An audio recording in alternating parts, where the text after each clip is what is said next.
Good evening. आज हम लोग सीएमए फाइनल का कॉर्पोरेट लॉ एंड कंप्लायंसेस में फॉरेन कंपनी पढ़ेंगे। कंपनी इनकॉर्पोरेटेड आउटसाइड इंडिया, इससे 5 से 10 नंबर का क्वेश्चन आता है और ये इतना इजी टॉपिक है, एक बार आप सुन लेंगे तो पूरा याद हो जाएगा। एक बार सुनना है आपको, 5 मिनट 10 मिनट का जो टॉपिक है एकदम सुनना है ध्यान से, पूरी तरह याद हो जाएगा। बहुत इंपॉर्टेंट टॉपिक है, एग्जाम में क्वेश्चन बनता ही बनता है। अब डायरेक्टली टॉपिक में आते हैं। सबसे पहले पढ़ेंगे अपने डेफिनेशन ऑफ फॉरेन कंपनी।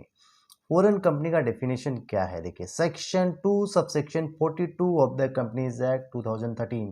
तो आपको ये सेक्शन एकदम अच्छा से याद रखना है, सेक्शन 2 सबसेक्शन 42। अब फॉरेन कंपनी क्या है, देखिए मैं डेफिनेशन को जूम कर रहा हूं। देखिए foreign company means any company incorporated outside India and have a place of business in India.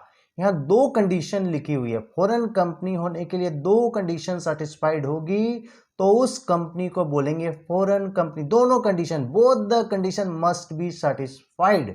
पहला कंडीशन है कंपनी जो है इनकॉर्पोरेटेड होगी outside India. Company incorporated outside India first condition है, कंपनी दूसरे देश में, इंडिया में नहीं, आउटसाइड कंट्री में बनी होगी, इनकॉर्पोरेशन उसका आउटसाइड इंडिया हुआ होगा। याद रखिएगा, कंपनी कहां बनी है, इंडिया के बाहर। एंड दूसरा कंडीशन है and have a place of business in India, जिसका इंडिया में एक प्लेस ऑफ बिजनेस है। दो कंडीशन सेटिस्फाइड होगा तो उसको बोलेंगे फॉरेन कंपनी। पहला कंडीशन है कंपनी इंडिया के बाहर बनी होगी और इंडिया में एक प्लेस ऑफ बिजनेस है। पहला कंडीशन है कंपनी इंडिया के बाहर इनकॉर्पोरेटेड हुई है और दूसरा कंडीशन है इंडिया में एक प्लेस ऑफ बिजनेस है। ये दोनों कंडीशन मस्ट बी सेटिस्फाइड होना चाहिए, तभी उस कंपनी को अपने फॉरेन कंपनी बोलेंगे। दो कंडीशन अच्छा से देखिए, company incorporated outside India and have a place of business in India. ये दोनों कीवर्ड्स है इसका, ये याद रहेगा, एकदम नंबर मिलेगा। सेक्शन जरूर याद रखिएगा, सेक्शन 2 सबसेक्शन 42। अब देखिए प्लेस ऑफ बिजनेस क्या होता है, उसमें क्या क्या इंक्लूडेड है। प्लेस ऑफ बिजनेस मीन एक जगह जहां कंपनी बिजनेस करती है, एक प्लेस होता है कंपनी का बिजनेस करने के लिए, जहां ऑफिस खोलते हैं वहां काम करते हैं, एक ऑफिस होता है सोच लीजिए। तो देखिए प्लेस ऑफ बिजनेस के लिए दो दो मैं पैरामीटर लिखा हूं, देखिए क्या है। Place of business include share transfer office. यदि कंपनी ने कोई शेयर ट्रांसफर के लिए ऑफिस बनाया है उसको भी अपने प्लेस ऑफ बिजनेस बोल देंगे, शेयर ट्रांसफर ऑफिस। और क्या है, place of business cover both physical setup and electronic setup. मतलब याद रखिए, यदि फिजिकल ऑफिस है तो ठीक है, इलेक्ट्रॉनिक ऑफिस है मींस वाया कॉल सेंटर के थ्रू काम हो रहा है, टेली मार्केटिंग के थ्रू काम हो रहा है, तो भी उसको प्लेस ऑफ बिजनेस मान लेंगे। आजकल ई कॉमर्स के थ्रू काम होता है तो इलेक्ट्रॉनिक सेटअप होता है। तो फिजिकल सेटअप होगा, पूरा ऑफिस मेरा होगा तो ठीक है, या इलेक्ट्रॉनिक सेटअप होगा या कॉल सेंटर या टेलीमार्केटिंग के थ्रू काम करेंगे तो उसको भी प्लेस ऑफ बिजनेस मानेंगे। याद रखिए प्लेस ऑफ बिजनेस में क्या चीज कवर है, तीन चीज याद रखना। शेयर ट्रांसफर ऑफिस, यदि कोई शेयर ट्रांसफर के लिए, मेरा प्रॉपर मतलब ऑफिस नहीं है, सिर्फ हम वहां शेयर ट्रांसफर का काम करते हैं और कोई काम करते नहीं है, तो भी उसको मान लेंगे प्लेस ऑफ बिजनेस है आपका। या प्लेस ऑफ बिजनेस में दो चीज और इंक्लूड है, physical setup plus electronic setup. Electronic setup के अंदर टेलीमार्केटिंग आता है। तो सिंपल सा समझ में आ गया place of business.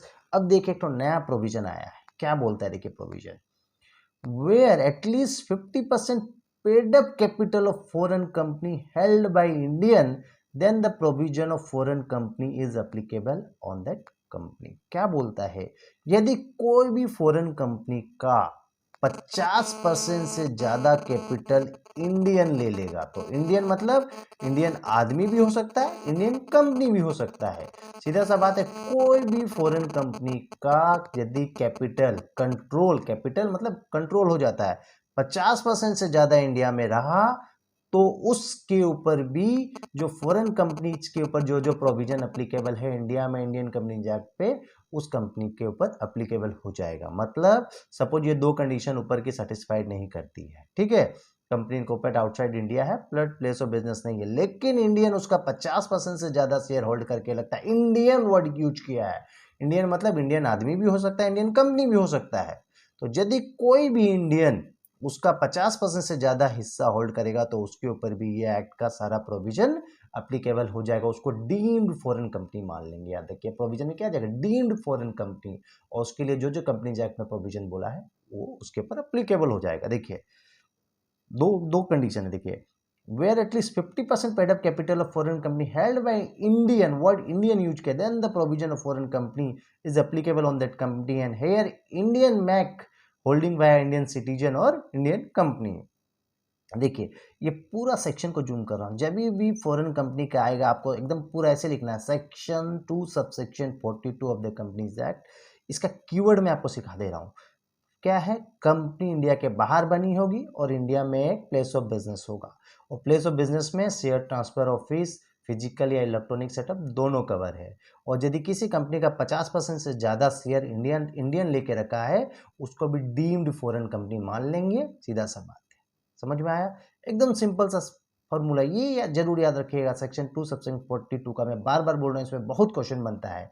Company India से बाहर बनी होगी और इंडिया में एक प्लेस ऑफ बिजनेस होगा, ठीक है। अब देखिए इसका नेक्स्ट में आते हैं, एग्जाम में क्वेश्चन आया है, देखिए क्वेश्चन को मैं जूम कर रहा हूं, आप पढ़िए। Explain with reference to the provision of the companies act 2013 whether the following companies are cover under the definition of foreign company. ये दो जो कंपनी दिया है वह फॉरेन कंपनी के डेफिनेशन में आती है या नहीं आती है। देखिए पहला क्वेश्चन क्या है, Indian citizen incorporate a company in Dubai for the purpose of carrying on business there. Indian citizen क्या करता है, दुबई में एक ऑफिस बनाता है और बिजनेस कहां करेगा, दुबई में। अब देखिए हमको दो कंडीशन चेक करना है। पहला कंडीशन क्या है, कंपनी इनकॉर्पोरेटेड आउटसाइड इंडिया है, यस, कंपनी तो ऑफिस तो दुबई में है तो कंपनी आउटसाइड इंडिया होगा। पहला कंडीशन एकदम आंख बंद करके सेटिस्फाइड हो गया, यस सेटिस्फाइड, कंडीशन 1, यस, ऐसे टेबल बना के लिख दीजिएगा। First condition company incorporate outside India, yes, ठीक है। अब दूसरा कंडीशन बोलता है कंपनी का प्लेस ऑफ बिजनेस कहां होना चाहिए, प्लेस ऑफ बिजनेस इंडिया में होना चाहिए, लेकिन यहां पर क्या देखिए प्लेस ऑफ बिजनेस कहां पर है, दुबई में है। कैरिंग ऑन बिजनेस देयर मतलब दुबई में है। Place of business in India, in India लिखा हुआ है, तो यहां पर इंडिया है नहीं है, दूसरा कंडीशन सेटिस्फाइड नहीं है। If both condition not satisfied then it is not a foreign company, सीधा सा बात है, ये फॉरेन कंपनी नहीं है इंडियन कंपनीज एक्ट के हिसाब से, ठीक है। देखिए आपको टेबल ऐसे बनाना है और ऐसे लिखना है, कंपनी इनकॉर्पोरेट आउटसाइड इंडिया, एकदम पहला कंडीशन एकदम सेटिस्फाइड हुआ, लेकिन दूसरा कंडीशन यहाँ सेटिस्फाइड नहीं हुआ, इसीलिए आपने लिख देंगे condition second is not apply, it is not a foreign company. लेकिन इससे पहले आप सेक्शन 2 सबसेक्शन 42 का आगे पूरा प्रोविजन लिखेंगे, उसके बाद टेबल बनाएंगे और लिखेंगे, पूरा मार्क्स मिलेगा। अब नेक्स्ट क्वेश्चन पे आ रहे हैं, देखिए नेक्स्ट क्वेश्चन क्या बोलता है, एक company incorporated in UK, US में कंपनी इनकॉर्पोरेट हुई है, which has a share transfer office at Chennai, ठीक है। अब इसका आंसर क्या होगा, देखिए देखिए पहला कंडीशन क्या है, कंपनी इनकॉर्पोरेट आउटसाइड इंडिया, एकदम कंपनी बाहर बनी हुई है, condition 1 is fully satisfied. Condition 2 बोलता है प्लेस ऑफ बिजनेस, याद रखिए share transfer office place of business में इंक्लूड होता है, एकदम क्लियरली बताया हुआ आपको, share transfer office place of business में इंक्लूड होता है। यहाँ कंडीशन 2 भी सेटिस्फाइड है, इसीलिए yes it is a foreign company as per companies act 2013, बस ये लिखना है, दोनों कंडीशन सेटिस्फाइड हो रही है। अब देखिए क्वेश्चन और बनता है, इसका एग्जाम में आया हुआ क्वेश्चन है, 2017 में आया था, इससे बहुत क्वेश्चन आता है और सिंपल सा प्रोविजन लिखिएगा और ये लिखना है आपको। देखिए मैं क्वेश्चन जूम कर रहा हूँ, पढ़िए, ठीक है। Robston limited is a company registered in Thailand, company कहां पर रजिस्टर्ड है, थाईलैंड में, मतलब कंपनी इनकॉर्पोरेटेड कहां है, थाईलैंड में, आउटसाइड इंडिया, कंपनी इनकॉर्पोरेट कहां है, आउटसाइड इंडिया, पहला कंडीशन सेटिस्फाइड, ऐसे लिखिएगा, ऐसे सोचिएगा। Although it has no place of business establish India, बोलते हैं इंडिया में कोई प्लेस ऑफ बिजनेस नहीं है, प्लेस ऑफ बिजनेस नहीं है मतलब फिजिकल फॉर्म में कोई नहीं है, फिजिकल सेटअप नहीं है, yet it is doing online business through telemarketing in India, मतलब इलेक्ट्रॉनिक सेटअप है। प्लेस ऑफ बिजनेस में दोनों इंक्लूड है, physical setup plus electronic setup, electronic setup होगा तो उसको प्लेस ऑफ बिजनेस मान लेंगे, और इस केस में ऑनलाइन बिजनेस कर रहा है टेलीमार्केटिंग के थ्रू, तो यह एक इलेक्ट्रॉनिक सेटअप है, तो प्लेस ऑफ बिजनेस है। Where it will be treated as a foreign company, इसको फॉरेन कंपनी मानेंगे या नहीं, देखिए पहला कंडीशन क्या है, company incorporate outside India, yes एकदम फर्स्ट कंडीशन इज सेटिस्फाइड। और दूसरा कंडीशन भी सेटिस्फाइड है क्योंकि online business cover in place of business, यह एक तो इलेक्ट्रॉनिक सेटअप है, physical setup plus electronic setup दोनों कवर है, इसीलिए यह भी दोनों कंडीशन सेटिस्फाइड है। तो यह company it is a foreign company as per the companies act 2013। एकदम सिंपल क्वेश्चन आता है, दो कंडीशन माइंड में सेटअप करना है और दोनों सेटिस्फाइड होना चाहिए, कंपनी इनकॉर्पोरेटेड आउटसाइड इंडिया और place of business in India, simple सा चीज है। देखिए मैं फिर से एक बार सेक्शन दिखा रहा हूं, सेक्शन 2 सबसेक्शन 42, दो condition, company incorporate outside India है and place of business in India है। और प्लेस ऑफ बिजनेस में क्या क्या इंक्लूड है, share transfer office, physical setup office plus electronic setup, और online business through telemarketing is a माने क्या है, इलेक्ट्रॉनिक सेटअप है, तो ये भी कवर होगा। दोनों क्वेश्चन आपको इजी में समझ में आ गया। नेक्स्ट टॉपिक पे आ रहे हैं। देखिए नेक्स्ट क्वेश्चन क्या है, मैं जूम कर रहा हूं, देखिए क्वेश्चन, देखिए क्वेश्चन में जूम कर रहा हूं, क्वेश्चन क्या है, what are the documents etcetera to be delivered to the register of company, delivered to the register of company by foreign company for registration. मतलब कोई भी कंपनी, फॉरेन कंपनी यदि इंडिया में रजिस्ट्रेशन लेती है, माने फॉरेन कंपनी यदि इंडिया में रजिस्ट्रेशन लेती है तो उसको रजिस्टर ऑफ कंपनी में क्या क्या डॉक्यूमेंट सबमिट करना पड़ेगा। मतलब बाहर की कंपनी इंडिया में काम करेगी एज ए फॉरेन कंपनी, तो उसको ये सब डॉक्यूमेंट्स इंडिया में आरओसी को, रजिस्टर्ड ऑफ कंपनी को जमा करना पड़ेगा। कोई भी इंडियन कंपनी इंडिया में काम करती है तो इंडियन सब आरओसी में अपना फाइलिंग करती है, रजिस्टर्ड कंपनी में सारा इंडियन कंपनी आरओसी का कंप्लायंस करती है, आरओसी में फाइलिंग करती है। तो फॉरेन कंपनी भी काम करेगी तो एज ए इंडिया में इंडियन कंपनी पे जो प्रोविजन एप्लीकेबल है तो वह फॉरेन कंपनी में भी एप्लीकेबल हो जाएगा। तो उन लोगों को भी ये सब डॉक्यूमेंट्स आरओसी को जमा करना पड़ेगा। जैसे इंडियन कंपनी बनती है तो मेमोरेंडम आरओसी में जमा करती है, तो वैसे फॉरेन कंपनी बनेगी, इंडिया में काम करेगी एज ए फॉरेन कंपनी, तो उसको भी आरओसी में ये सब डॉक्यूमेंट जमा करना पड़ेगा। दोनों सेम क्वेश्चन है। देखिए ये भी यही क्वेश्चन बोलता है, company incorporated in Malaysia has established the place of business in at Mumbai, what documents are required to be furnish on such establishment of business in India.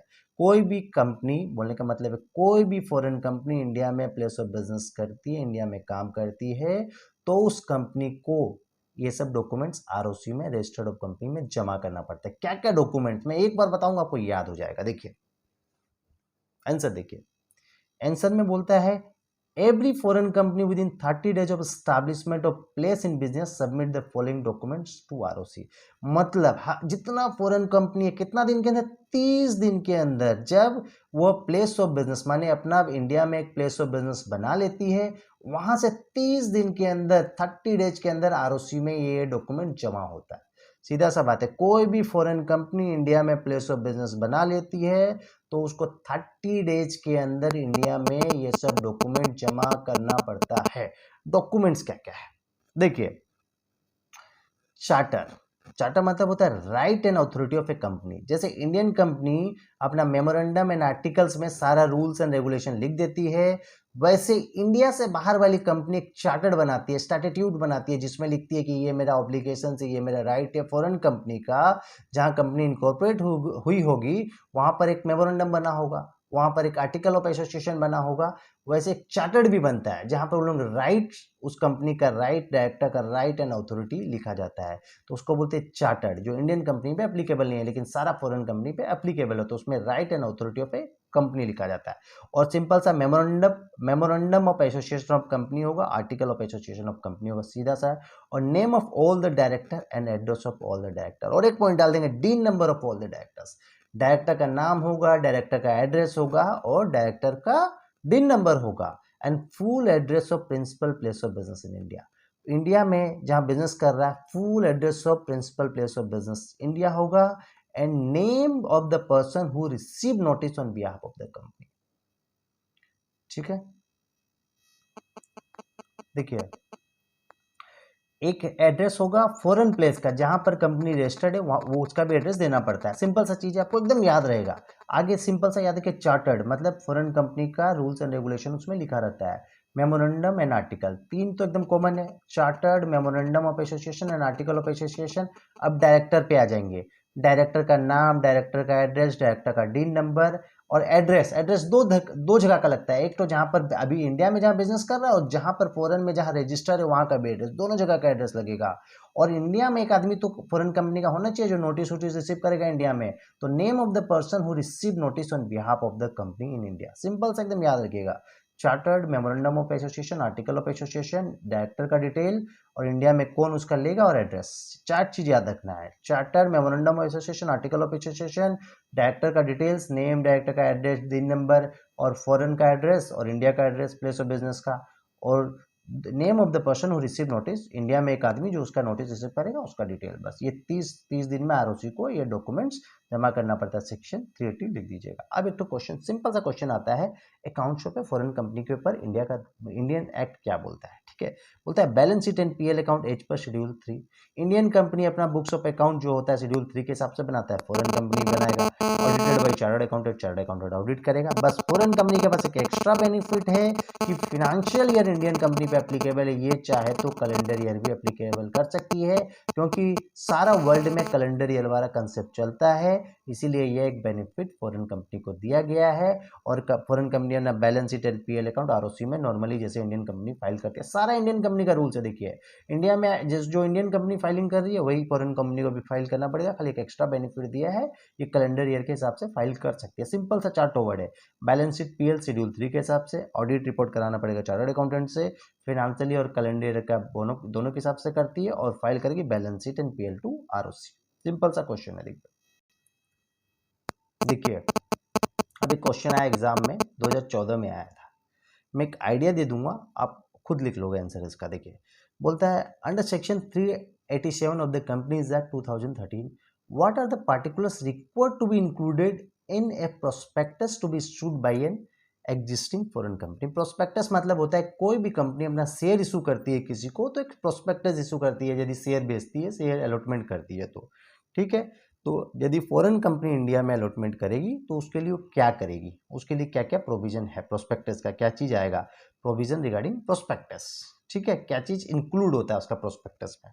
देखिए कॉन्स्टिट्यूशन ऑफ कंपनी, मतलब constitution of company माने किस act में company बनी है, मैं एकदम हिंदी में भी लिख दिया हूँ, मतलब किस एक्ट में बदली है। जैसे इंडिया में इंडियन कंपनीज एक्ट 2013 या 2013 चलता है, इंडिया में companies act Indian companies act चलता है, तो अमेरिका में अमेरिकन एक्ट चलता है, समझ में आया।